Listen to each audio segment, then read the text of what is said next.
Greetings,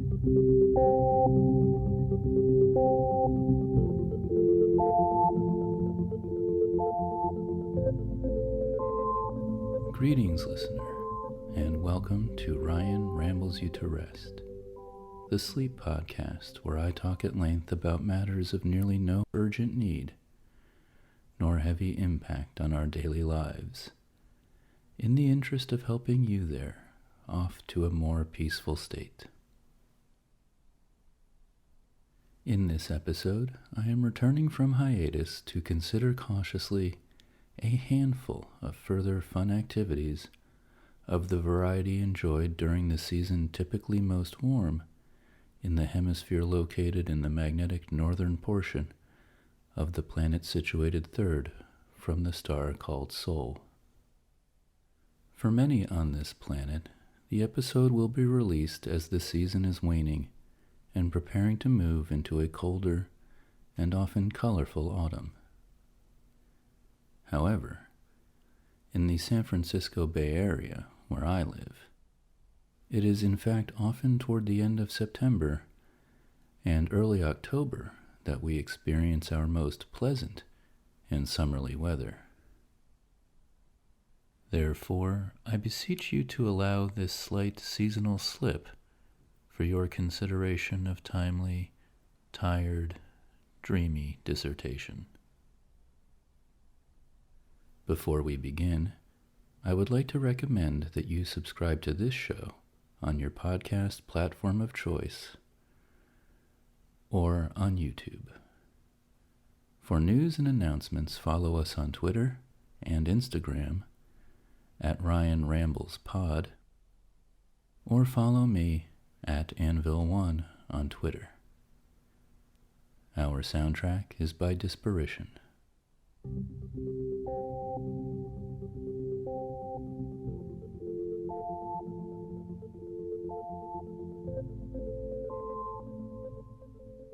And now, some updates for listeners of this and previous episodes. For starters, I wanted to extend my apology for missing all of you last month. I was extremely busy attending to a delightful family reunion abroad and moving to a new home. For those who moved in recent memory, you know just how all-encompassing the endeavor can be. And, as such, I have been unable to find time with the microphone until now. In episode 7 of Ryan Rambles You To Rest, a sleep podcast, I orated an entry from wikipedia.org on the subject of bok choy. Now, before you become fully awake with excitement, I should have you know that I have only encountered bok choy on 2 occasions since, and my jury is still out on the subject matter. What I want to address now is the first sentence statement in that entry, which reports that bok choy is a Chinese cabbage which is, quote, used as food. This raised for us the curiosity as to whether there are alternative uses of cabbage other than to be, quote, used as food. Well, I am displeased to report that my meager efforts of research on the internet have not exposed for our pleasure a single example of a non-culinary application for this bok choy brassica. I searched for alternative uses of cabbage, and had hoped at such results as 45 plus ways to use leftover cabbage, or 32 surprising ways to use cabbage, would bear fruit. Unfortunately, among the 32 examples, there were no surprises that transcended the consumption of the vegetable. Therefore, it may remain to us a mystery, and we may safely conclude that there are few to no alternative uses of cabbage, and hence move on with our lives.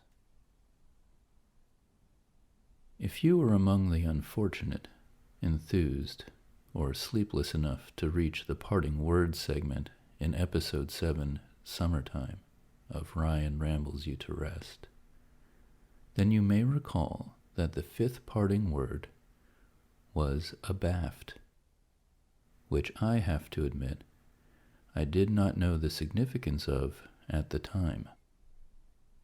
Presuming that I am not, or was not, alone in ignorance of the word, I have in the meantime chosen to discover its meaning. According to Merriam-Webster, which has been in the defining business since 1928, abaft can be an adverb or preposition referring to a spatial relationship with the stern of a sea or aircraft. So a subject is abaft if it is toward the stern from where we are describing its presence, or else it is near the stern of our vessel. From what I can discern, it is synonymous with the more familiar terms aft and astern. We have also this from dictionary.com as regards abaft's origin. Origin of abaft, 1225 to 75. Middle English, on baft, abaft. Equivalent to a and onan plus baft. Old English baften, contraction of be plus aften. See by aft. Now that's a string of information that I don't personally completely follow, since my Middle and Old English aren't quite up to snuff. But the word is about 800 years old. For this reason, and the frequency with which I find myself aboard boats, I have frequently not been on boats, may both be cause for my own former ignorance of this word. Hopefully we have both learned a new word. Okay, that will do it for our brief update portion for this episode. Let's move on to the roundup.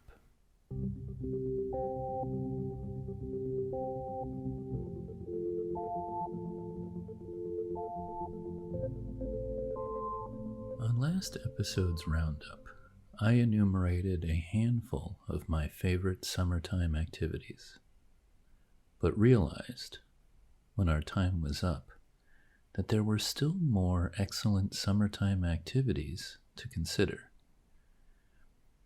that it would be a shame to move on without. For those who have forgotten or missed the last installment, I spoke about reading, going to the movies, having a cookout or barbecue, going camping, and going for a good hike. There were as well, within the subject of camping, a number of sub-activities, such as stargazing, for which you may return to that recording. A quick reminder about the roundup. Here I list strictly from memory, without notes or preparation, and may therefore ramble in just about any direction, to the detriment of successfully listing everything in our topic du jour. Now, without further ado, let us continue the roundup of my favorite summertime activities.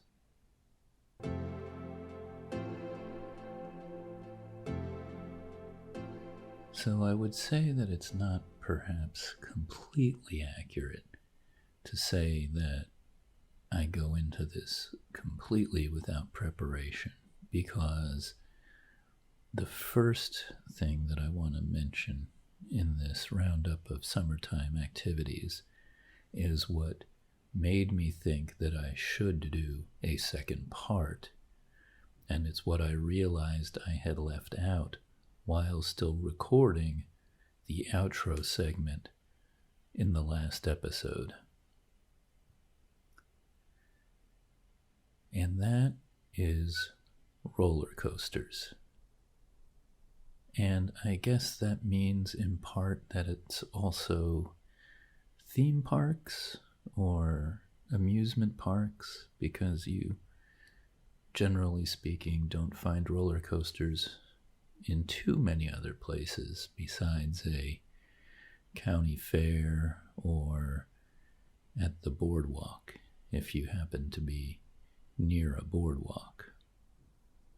But I don't want this to be completely inclusive of theme parks, because it is difficult to cover every little part of theme parks or every little part of amusement parks that make them so much fun.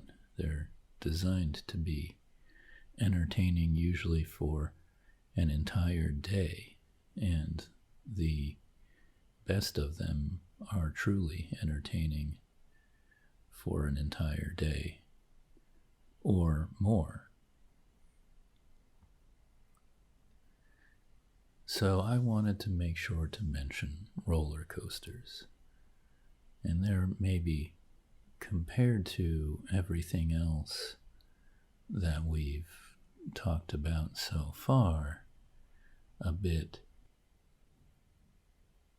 maybe too exciting for a podcast like this, because they are considered a thrill ride for thrill seekers.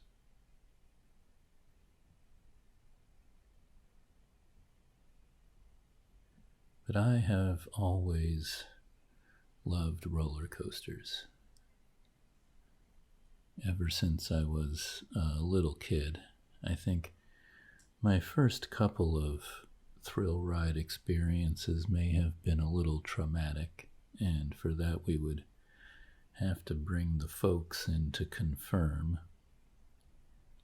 But I know that from a relatively young age, I really liked them.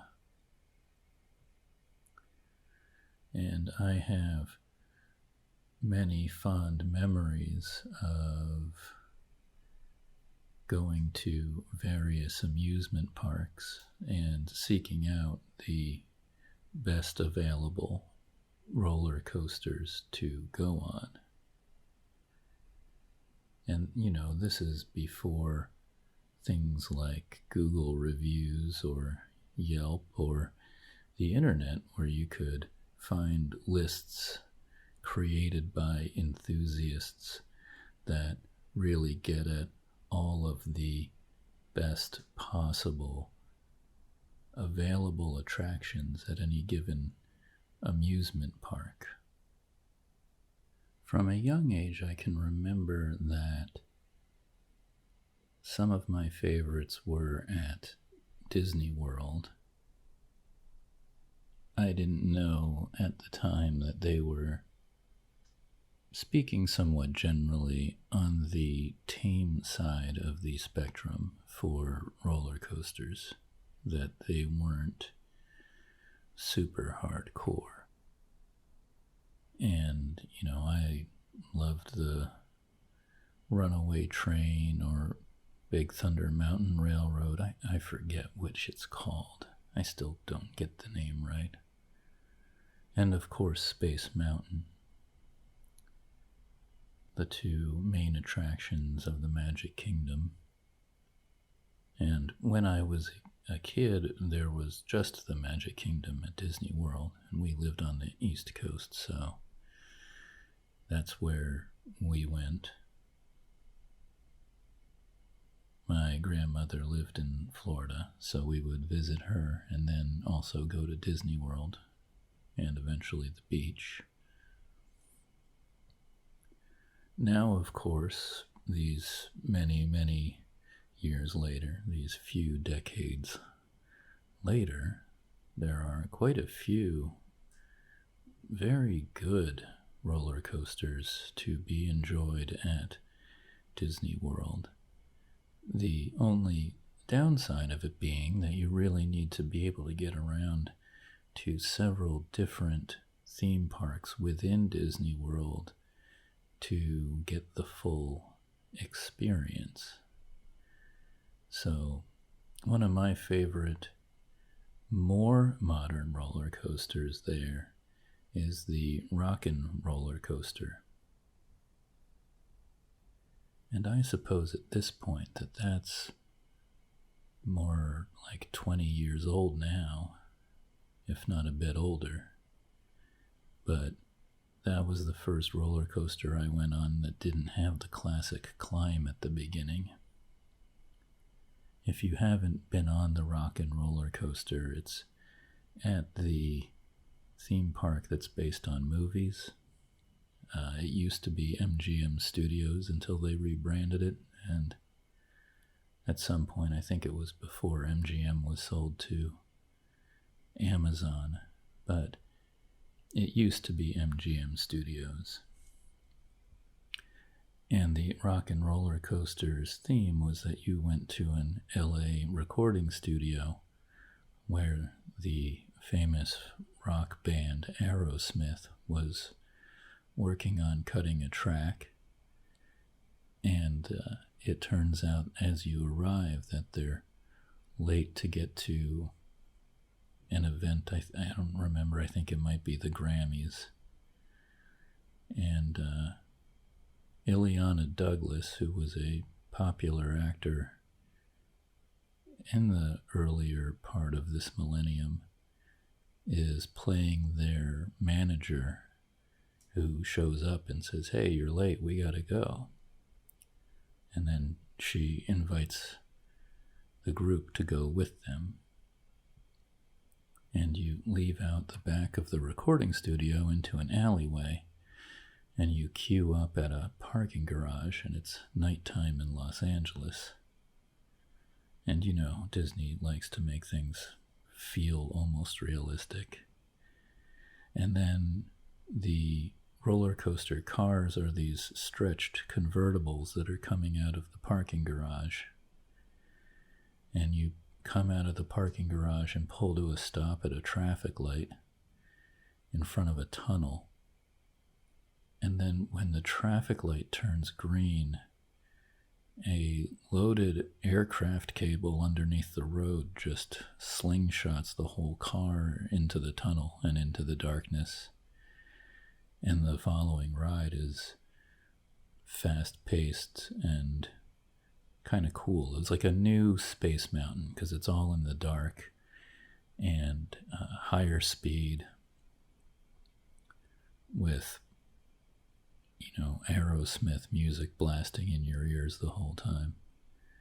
It's still a very good roller coaster to this day. I've been on it a couple of times in the last few years, and I still think it carries weight. It's one of the good ones out there, especially of the themed variety.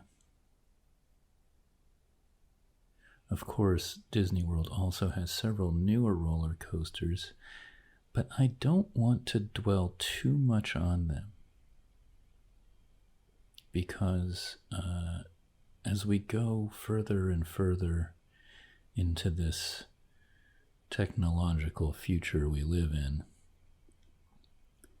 the roller coaster experiences or the thrill ride experiences, particularly in the Disney department, are departing more and more from the traditional on-rails ride experience. And you can see that with the newest Star Wars experience, which is a mixed format thrill ride. There's walking portions, there's standing virtual thrill ride portions, there's moving car portions, programmed cars, actors, all kinds of mixed media. And that experience is really quite spectacular, but it's impossible to call it a roller coaster or compare it to a roller coaster. I'm not sure when it was constructed, and it wasn't there the first time I went to Animal Kingdom, but there is a Himalayan Yeti themed roller coaster in that part of Animal Kingdom, and that roller coaster is pretty spectacular. It's definitely part of a new generation of directional changes and track changes, while at the same time having a kind of old-fashioned look to it. It's also one of the better weights, one of the better cues for a roller coaster I've been on, because you're in this Himalayan mountain climbing themed environment, and you go through a hotel and then through a Buddhist temple, I think, and then through a museum, and there's changes in scenery and things that, tell the story. The environment tells the story, which Disney is great at. And we all know that environmental storytelling has nothing to do with how good a roller coaster is, but I still find it delightful that they do it. And that ride itself is quite exciting. It's sort of and I think intentionally, spiritual successor to the Matterhorn in Disneyland. In any case, late in that ride, there is a point where you go more or less vertical, stop, and sort of fall backwards.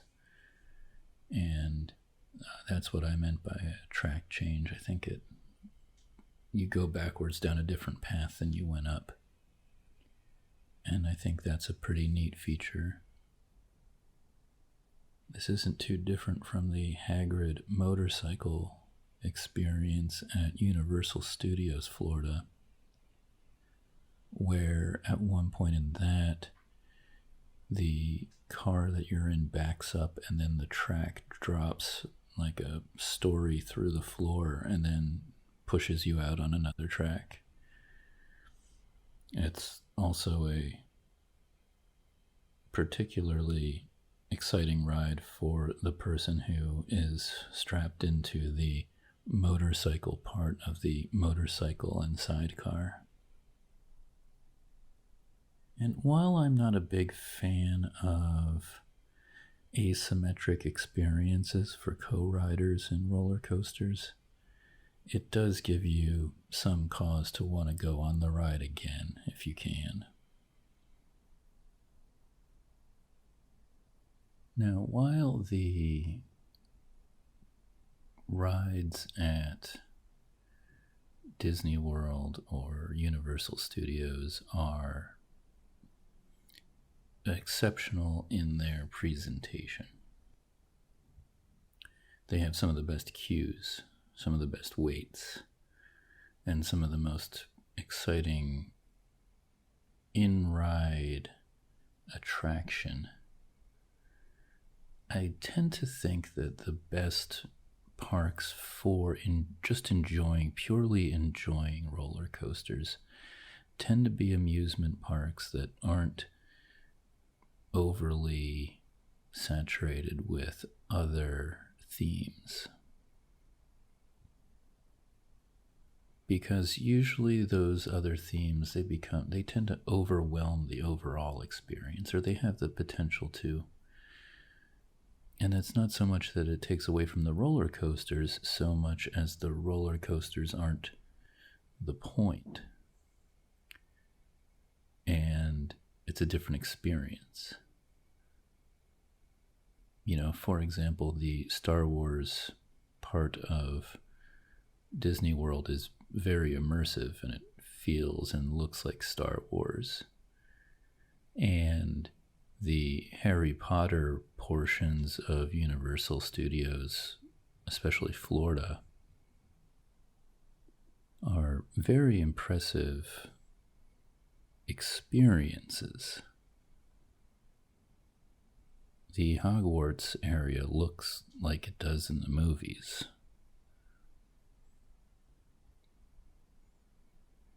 And the experience at Universal Studios Florida, where there's 2 separate Harry Potter lands in different parks with separate admissions. There's a train that goes between them, and the train itself is a immersive experience, and it's a different immersive experience going in both directions. And it's really cool. But you probably wouldn't think of those places as where you go just to hit roller coasters. And when I was a kid, there were a few places that we went to, not very often, but we went a few times. If you know Hershey's Chocolates, they have an amusement park, or at least they did. I haven't looked into it in a long time. But they had a series of pretty solid roller coasters that were destination worthy. I believe one was the Comet. It was a wooden roller coaster. And when I was a kid, I was definitely more into the wooden roller coasters. There was also King's Dominion in Virginia. I'm not super sure about roller coaster history, and maybe I can look it up, but I think that King's Dominion's Shockwave was one of the first stand-up roller coasters. And I wasn't as tall as I am now when I first went on that thing. And it, the shoulder restraints, big padded heavy metal shoulder restraints, my head didn't fit over the top of them. So it was also, an early version of the standing roller coaster, and it was not smooth. And I remember just getting beat the heck out of by the shoulder pads. It didn't hurt so much, but it was just getting whacked in the side of the head back and forth the whole ride. But I loved it anyway. I remember I got a souvenir hat at one point.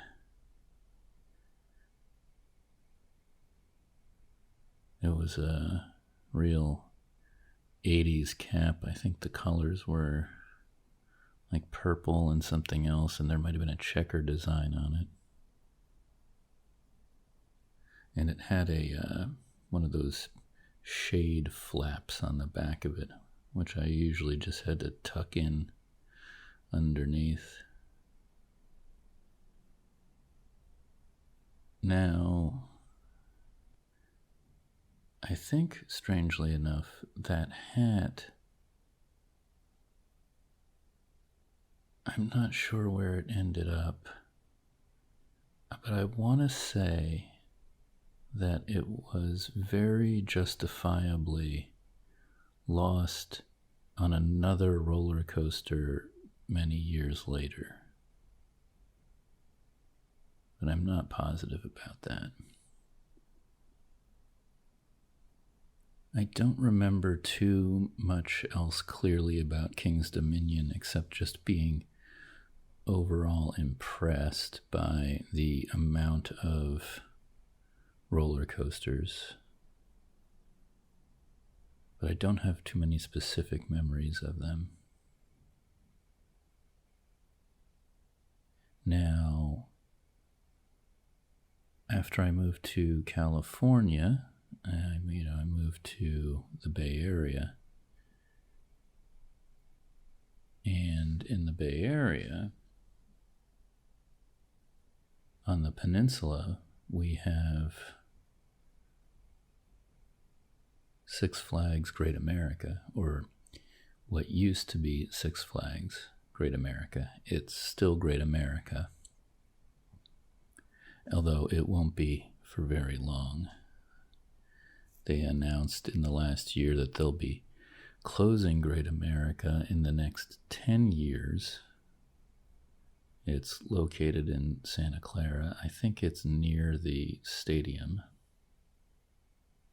I haven't been there since the stadium was built, so that gives you some idea of how long it's been since I went to Great America.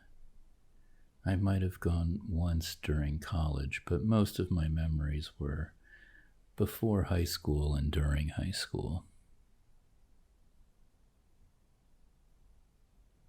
And they were purchased from Great America by, I believe, I'm not sure what the company's correct name is, but it's like Cedar Entertainment or something like that, which are the owners of Cedar Point, which I had never been to until my partner took me there with her family, which is the park that she went to when she was growing up. And if you haven't heard of Cedar Point, then you might not be a roller coaster aficionado. I thought I was until I went and realized that Cedar Point in the United States is kind of like the ultimate roller coaster park. But we'll come back to that, because that's honestly about as recent as my memory gets, besides the couple of visits to Disney World by chance. But I wanted to make sure that I gave the fair shake to Great America, because the Six Flags parks are pretty good. Although I grew up near Great Adventure in New Jersey, but I don't remember going to it. But Great America, I have definitely some memories, some terrifying memories of. They had a few sort of classic roller coasters that are fun and old,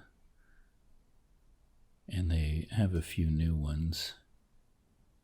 The two experiences, though, that really stand out in my memory of going there are one that was just personally terrifying, which was they had a roller coaster that was just a loop that went forward and backwards through the loop, and that's all it was. So it was really just, one of those sort of quick on and off thrill rides, the kind you'd go on in between waits for a longer, better roller coaster. And to give you some context of how long ago this was, the roller coaster, despite having a loop, did not have shoulder restraints, and so there was just a lap bar.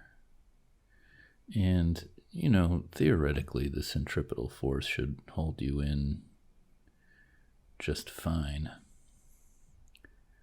But for me, just like how I was too short for the shockwave when I first went on it, I was too skinny for this roller coaster, and this roller coaster has since been removed from the park, I'm pretty sure.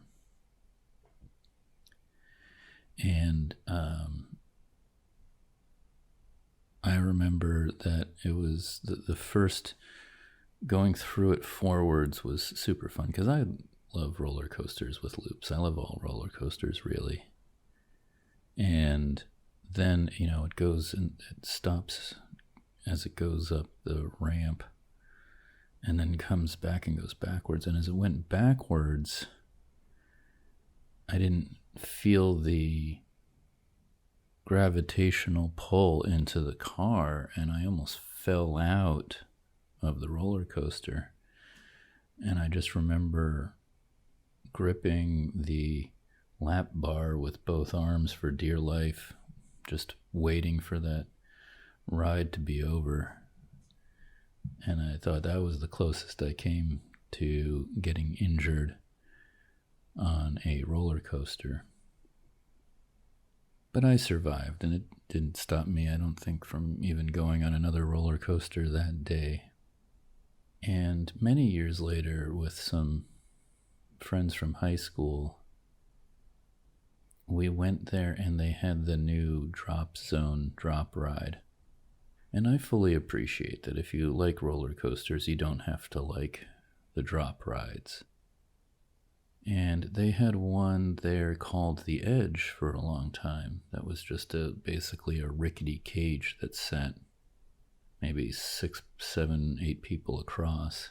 And then it just dropped you down a ramp that was maybe 4 or 5 stories tall, and that was about it. You go down the ramp and you end lying on your back as the car stops by going outward from the free fall. And that ride I got a real kick out of. But the new one, back then, it was whatever, many years ago, when the drop zone was new, its thing was a carousel-style single tower with no cage, just bicycle seats and shoulder restraints. Sat about 6 across on each side, and they could run, I think, 2 or 3 at once, so that the speed of moving the line was actually pretty good, but its height was spectacular. I'm not sure how tall it was, but it was easily 3 times taller than the older drop ride that they had. And that one I only went on one time.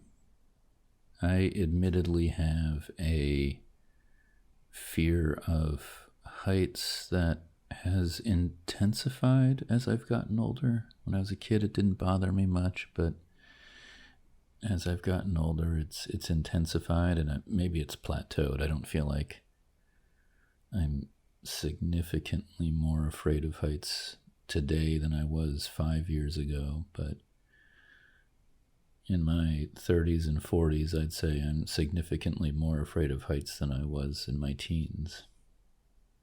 And yet maybe this was why the drop zone was so high. I remember going on it with my friends, and as we went up, I had this brilliant idea that it would be kind of cool to, we thought, close our eyes and have the experience of opening them at the top without, knowing how far up we had gone. And I don't think we succeeded in that because, somebody opened their eyes early and started swearing. And I remember when I opened my eyes, we were facing northwest-ish, and I could see the whole Bay Area. I could see all the way to San Francisco. And that was positively terrifying. And that was probably the only time where I was so scared by a ride that I didn't want it to keep happening. And then, of course, moments later, there was a series of clicking sounds, which meant you knew you were about to fall. And then we fell. And I'll never forget that the drop was so long that I screamed, ran out of breath, and then screamed again before we got to the bottom. And then after that, vowed never to do it again. Would I recommend it? Yes. You have to recommend something like that. It's still, all things considered, the safest way for you to have such a terrifying experience. And after it's over, you go get some cotton candy.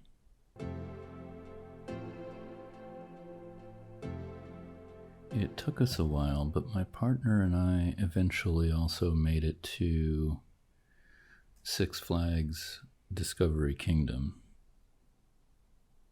And I would say that if you're in the Bay Area and you're in the North Bay, that you should check it out. It's definitely got enough to do for a day. And it's, packed with roller coasters. It's an amusement park. It's also a good maybe stop if you're on your way into Napa or wine country and you have that bug for a thrill ride. But it's not as serious as Magic Mountain. Now, Magic Mountain, also Six Flags, I have not been to either in a very long time. I went there with one of my buddies while we were working a job in Los Angeles many years ago, and we had a weekend day off and decided to go hit some roller coasters, and we had quite a ball there. The standout roller coaster there in my memory was what we like to call Goliath. At the time, I think that it may have been the tallest roller coaster in the world. If it wasn't far from being the tallest. And if it wasn't the tallest for very long. Because if I remember correctly, it was usurped very quickly afterward by another one at Cedar Point. But Goliath was pretty spectacular in that it was part of at the time, a new wave of metal roller coasters that emulated the track style of wooden roller coasters. So it doesn't have any loops, but what it has is a accentuated wooden experience in that everything can be bigger and more extreme because the roller coaster is able to handle it. So the drop at the beginning is absolutely intense, and it's terrifying, but also wonderful. And another ride that I liked there was another rickety one, sort of like how the Shockwave was rickety. I forget again what it was called. Maybe I can readdress this in another episode, but they had an older roller coaster that was sort of, you could tell was at one time a centerpiece at the park. And it was a hanging roller coaster where the cars were hanging off of the track so the track was above. And they had really thoughtfully curated the experience so that it's flying over some hills and over trees and through trees and, would be considered tame by today's standards, but it was really a clever roller coaster. I definitely don't mind just a little bit of cleverness in a roller coaster when it's not at a theme park, that it takes you in a direction you don't expect to go or has a conversation of twists and turns that aren't totally expected. I feel like I should have prepared better for this segment with a bit of time spent reminding myself what all of the different terminologies there are for roller coasters, because there are. Also, I don't want to make this episode exclusively about roller coasters, so I'm just going to finish up here with Cedar Point.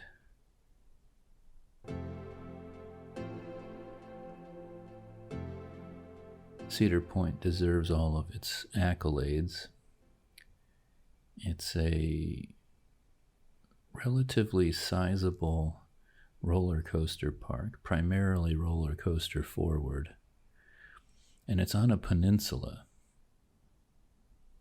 so it doesn't have a lot of room to expand the way that Disney can expand forever and ever and ever. And part of the upside of that is that they're very thoughtful about how they curate their rides. They still have rides from generation to generation, but they're also able to remove as needed some rides. But my impression is that they keep the classics around. One particular classic that replaced Goliath as the tallest roller coaster was called Millennium Force, which the locals will call Milfo. And Milfo is spectacular. It has the same aircraft cable launch design that the Rock and Roller Coaster has, except it is a upward drive. So you don't really get as much time as on other roller coasters to think about your decisions. You don't get that slow clack, clack, clack ride up to the top and then sort of slowly peek over the top. It pulls you up there pretty darn fast. It goes a lot faster than you expect it's going to. And then the drop is mind-numbing. I love it. My partner and I, if we're not sure whether we'll go on a roller coaster more than once, we do make the effort to ride in the front. And I'm generally a front of coaster fan. I know there are people who prefer the whip, which is the back.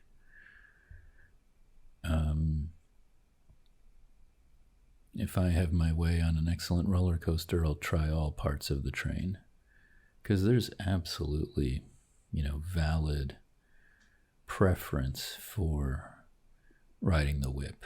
It's a more tumultuous experience because you're at the back. You're getting pulled, not pushed. But I love coming over the top of the cliff from the front because that's scary. And truthfully, for as long as a wait can be these days at a park, and they can be just torturously long, 90 minutes, 2 hours, 3 hours. Disney has 3-hour waits. That's a long wait for an experience that lasts, under a minute in some cases. But for as long as the wait usually is, almost everywhere the wait for the front is only a couple extra minutes. If you don't fast track right to the front, usually you'll be waiting behind just 4 more people than you had to wait just to get on the platform. So I think it's worth it. If you haven't done it before, then, make the effort the next time you have the opportunity. Hopefully you would thank me. Cedar Point also has, that legacy appeal. They have an old mine car roller coaster that's pretty tame. It's maybe a good starter to the day or a good palate cleanser in between their intense rides. Because if you look into it, you'll see that they have some of the top roller coasters in the world.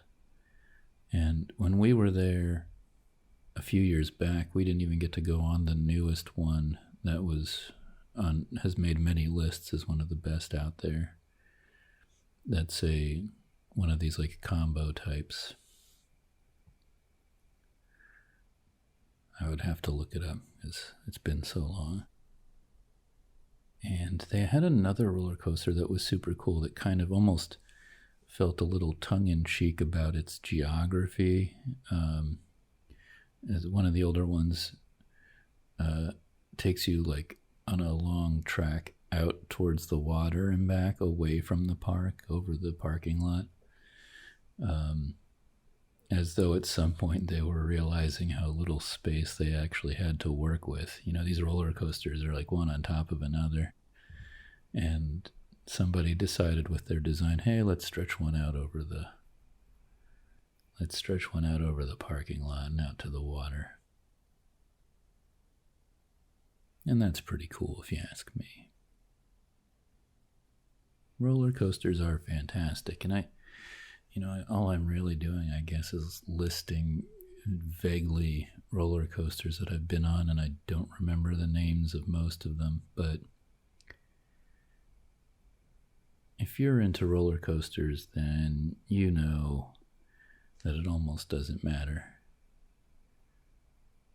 It's just about getting on the ride and having that brief, super fun, super thrilling experience. But now I definitely want to find my way to another roller coaster sometime soon. Are you a roller coaster fan? What's your favorite roller coaster? Let me know.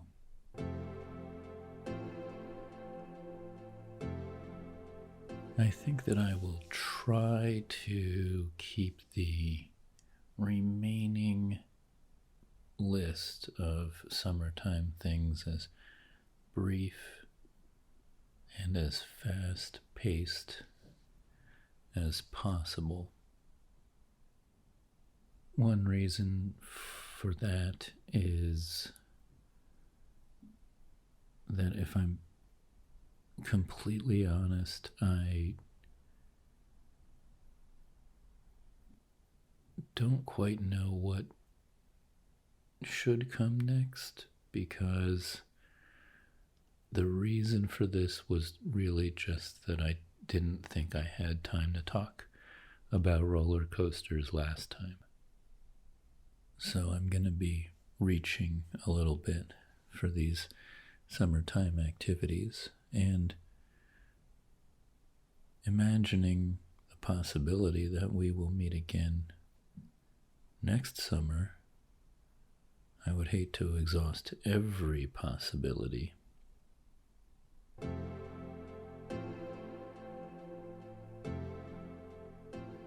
Now, I have a lot of, slow-paced ideas, and I think that is a good way to follow up talking about roller coasters.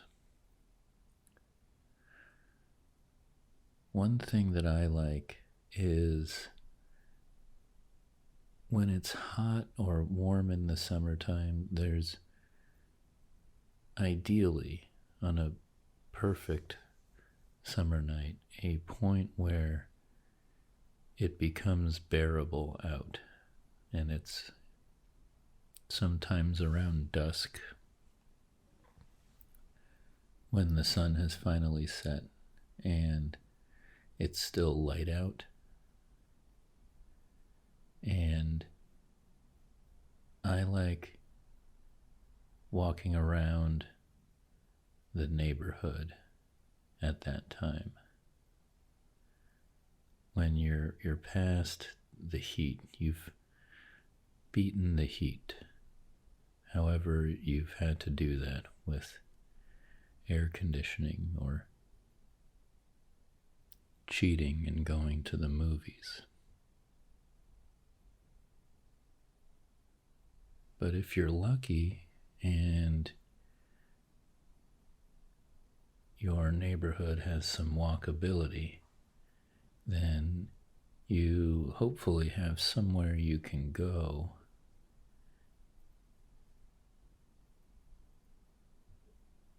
that's nearby, that is perhaps a purveyor of ice cream or Italian ice, shave ice, gelato, or as we call it in the 50 square mile space around Philadelphia, water ice. But a nice, warm-ish summer evening, you're still able to wear shorts and a t-shirt, and it's warm enough that something cold is still refreshing.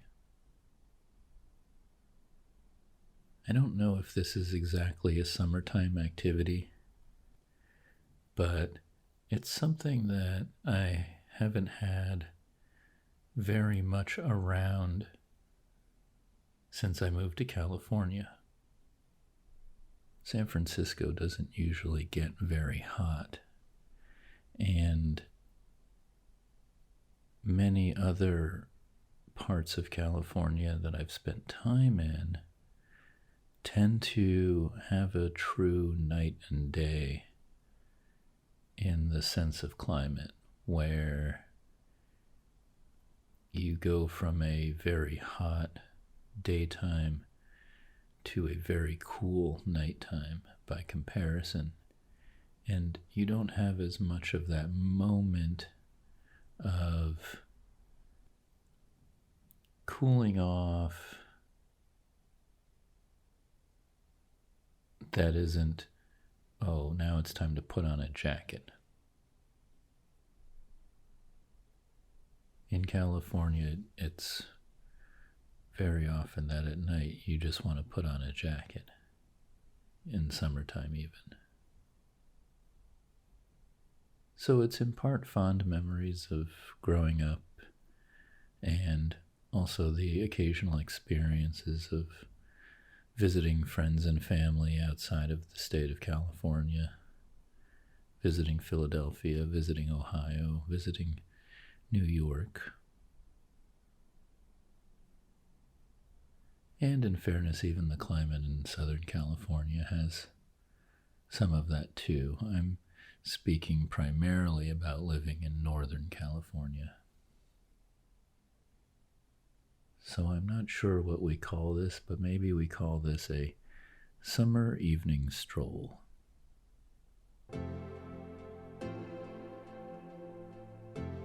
I suppose if I'm listing things that I should note, but ask for discretion on the part of you, dear listener, that we keep it between the two of us, that I do to some extent, and I want to be a little careful about how I put this, enjoy canoeing. I don't love canoeing, but I have to say that sometimes it's nice to get out on the water in a craft that you power yourself and go somewhere, either along a river, kayak into the ocean a little, that sort of thing. There's something quite tranquil about it. The reason I hesitate is because I don't love the point in the experience where you are tired and all you want to do is get back to land or shore or wherever it is.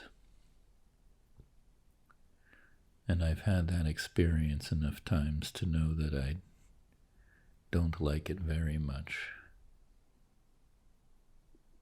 One of my favorite experiences of this sort that we discovered during the pandemic here is something that's up north in Northern California here, which is a kayak experience in a small bay where they have bioluminescent life.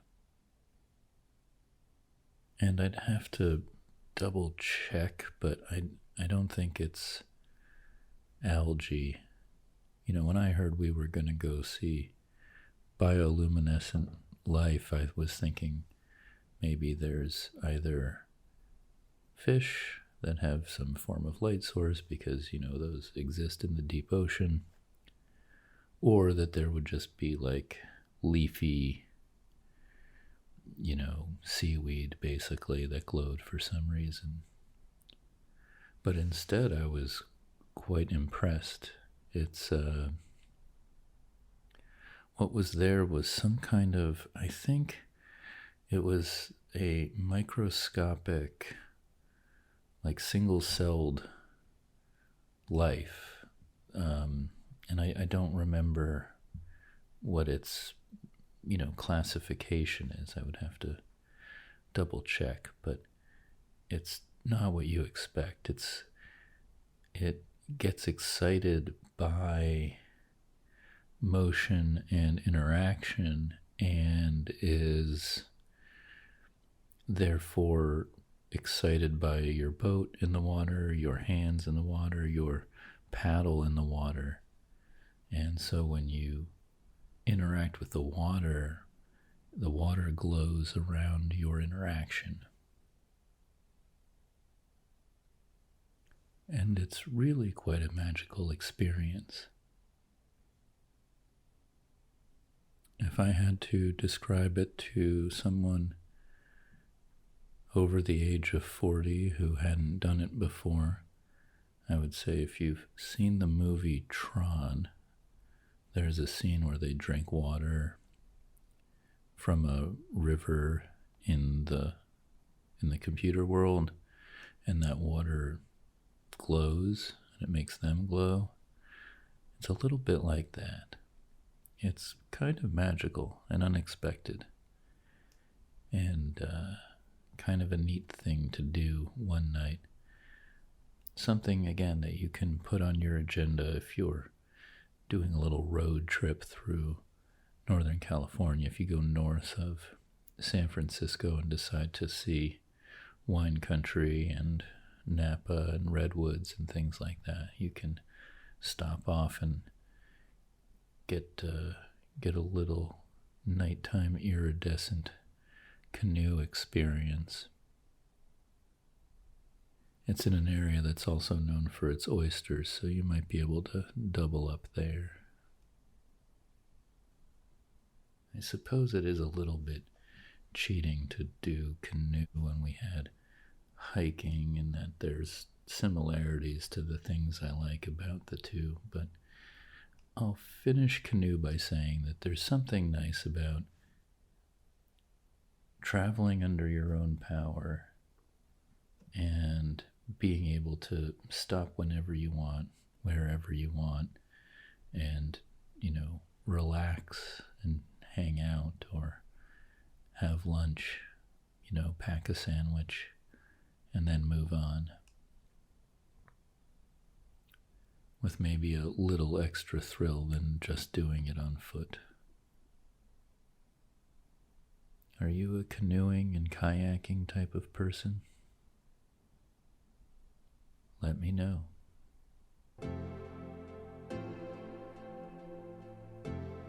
I'm honestly not one for swimming.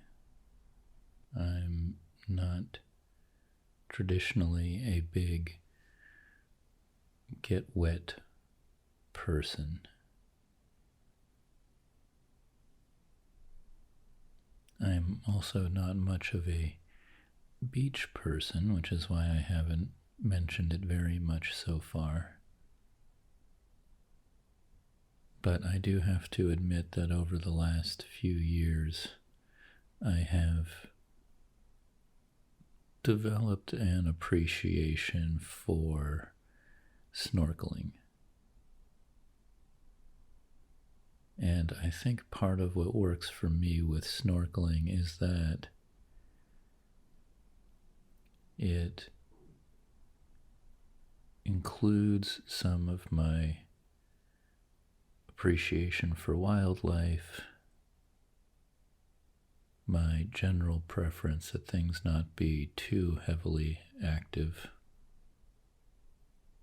but with some slight sense of adventure.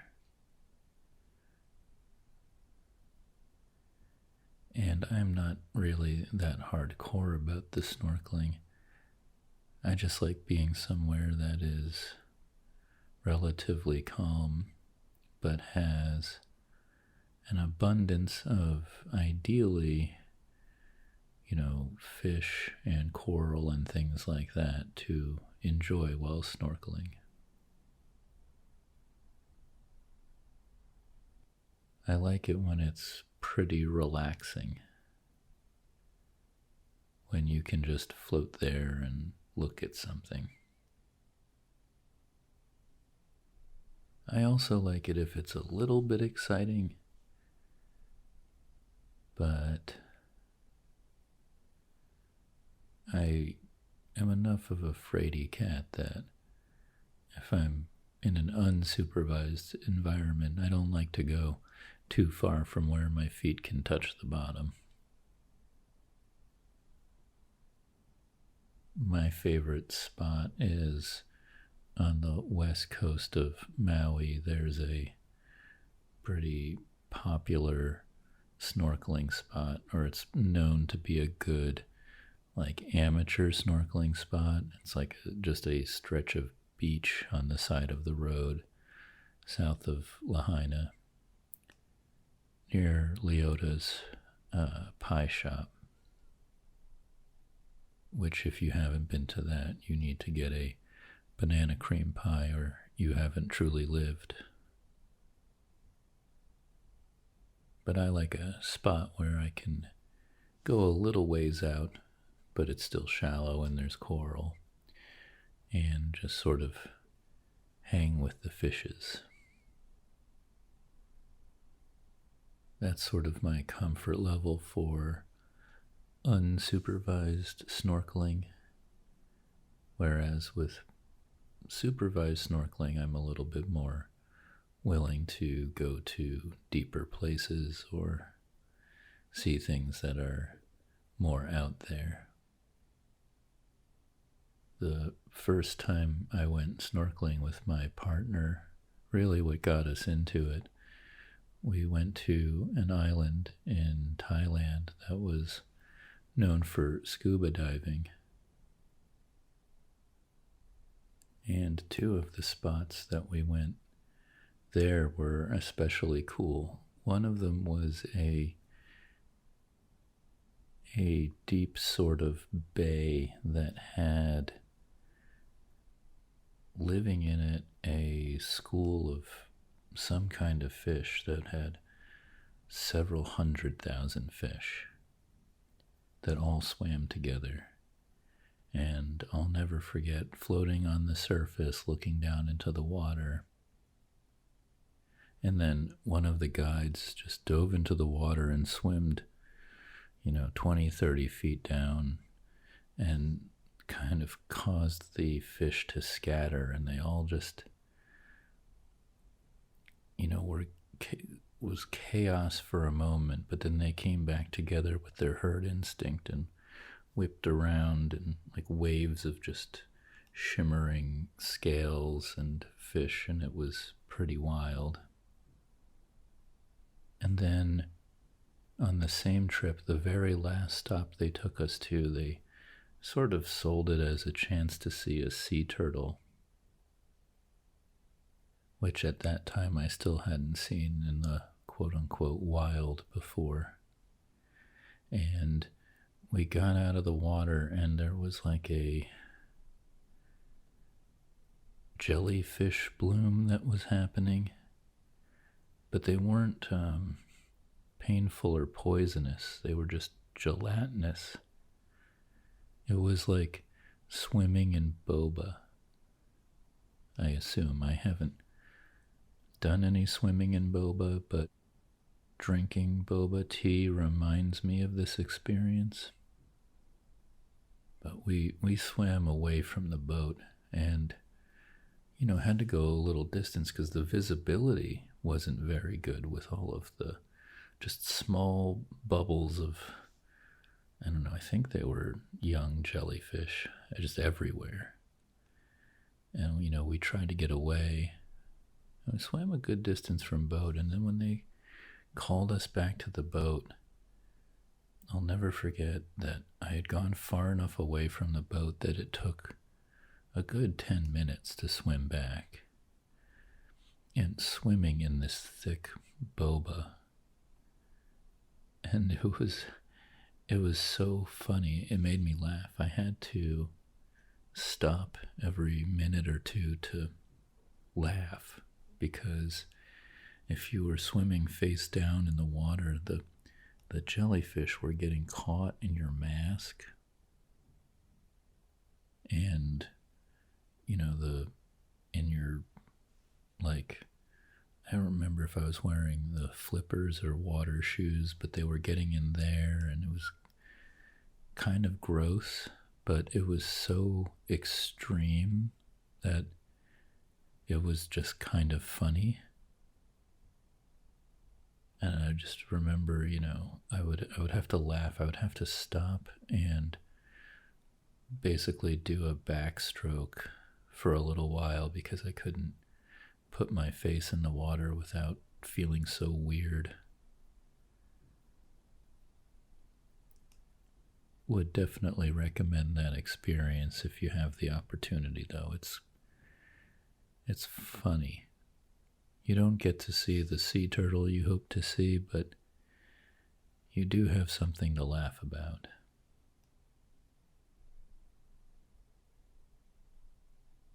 But snorkeling is definitely one where, even though I'm not a big water person, I have come around.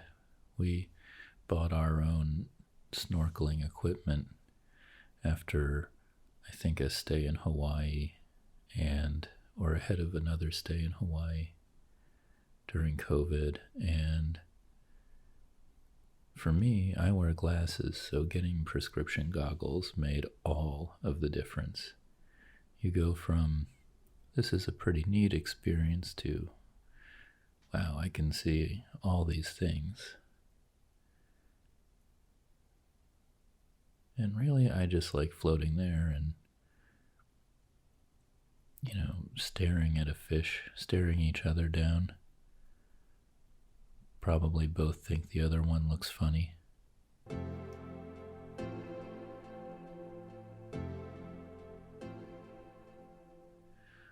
Well, although we only added a couple more delightful summertime activities to this roundup of my favorite summertime activities, this now feels like a more solid collection. I am sure there are still more that I have missed, but perhaps we can return to the subject next summer, or perhaps in the winter if we are experiencing a longing for the summertime. You may also feel free, dear listener, to reach out to me with some of your own favorite summertime activities on Twitter at Ryan Rambles Pod or at Anvil1.